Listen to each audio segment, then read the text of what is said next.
14 अगस्त वो दिन जब बड़े सगीर के मुसलमानों ने कायद आज़म मोहम्मद अली जिन्नाह रहमतुल्लाह अलैह की वलवला अंगेज क़यादत में गुलामी की जंजीरें तोड़कर एक आजाद इस्लामी रियासत का ख्वाब हकीकत में बदला।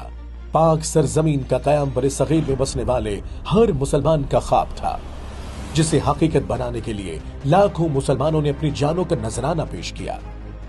हजारों मुस्लिम खवातीन की बेहुरमती की गई और जुल्म और सितम की जो दास्तानें तकसीम हिंद के वक्त रकम हुई, उनके ऐनी शाहिद आज भी माजी को याद करके नम आंखों से बोलते हैं। 1947 की तकसीम 20वीं सदी का एक अजीम और अलमनाक बाब था। अक़वामी मुत्तहिदा के इदारा बराए महाजरीन की रिपोर्ट के मुताबिक 40 लाख मुसलमानों, हिंदू तकरीबन 1 करोड़ और सिखों ने अपने घर बार छोड़कर नई जगह को अपना मस्कन बनाया। ये तारीख की सबसे बड़ी और तेज तरीन इंसानी हिजरत थी। 70 लाख, जिसमें महज चंद महीनों में से जायद मुसलमान हिंदुस्तान से पाकिस्तान आए। 40,80,000 सिर्फ भारतीय पंजाब से मुसलमान मगरबी पंजाब पहुंचे, जबकि सिंध और कराची ने भी लाखों महाजरीन को पनाह दी। तकसीम के ऐलान के साथ ही हिंदुस्तान के मुख्तलिफ शहरों और कस्बों में फिरका वाराना तशद्दुद ने वहशतनाक सूरत इख्तियार कर ली। खुसूसन पंजाब में मुसलमानों को निशाना बनाने के लिए मुनज़्ज़म हमले किए गए।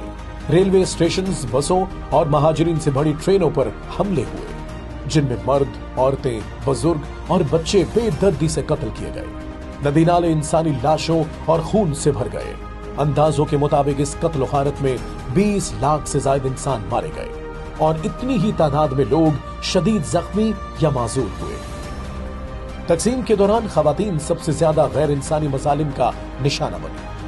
75,000 से ज्यादा मुसलमान खवातीन को हिंदू और सिख बुलवाइयों ने अगवा किया। खवातीन को इज्तिमाई ज़्यादती के बाद कत्ल कर दिया गया।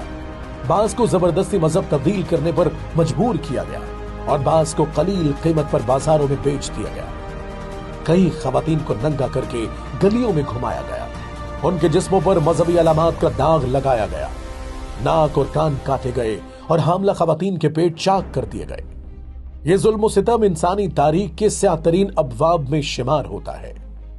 हिजरत के इस तूफान ने लाखों खानदानों को हमेशा के लिए जुदा कर दिया। बच्चे वालिदैन से बिछड़ गए, बहन भाई मुख्तलिफ मुल्कों में रह गए और बहुत से लोग बरसों बाद भी अपने प्यारों का सुराग न पा सके। तकसीम के बाद ये जख्म नस्लों तक हरा है। पाकिस्तान पहुंचने वाले महाजरीन को एक और आजमाइश का सामना था। नए मुल्क में दोबारा जिंदगी शुरू करने का इम्तिहान। लाखों लोग खैमों में रहने पर मजबूर हुए। खुराक, पानी और इलाज की शदीद किल्लत थी। हुकूमत पाकिस्तान ने महदूद वसाइल के बावजूद महाजरीन की आबादकारी की कोशिश की, मगर ये एक तवील और सब्र आजमा मरहला था।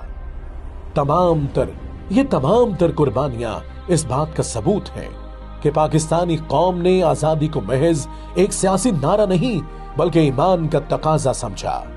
कत्ल गारत, इज्जतों की पामाली, घर बार के नुकसान और हिजरत की अजियत सहने के बावजूद इस कौम ने हिम्मत नहीं हारी और एक मजबूत खुद मुख्तार रियासत की बुनियाद रखी।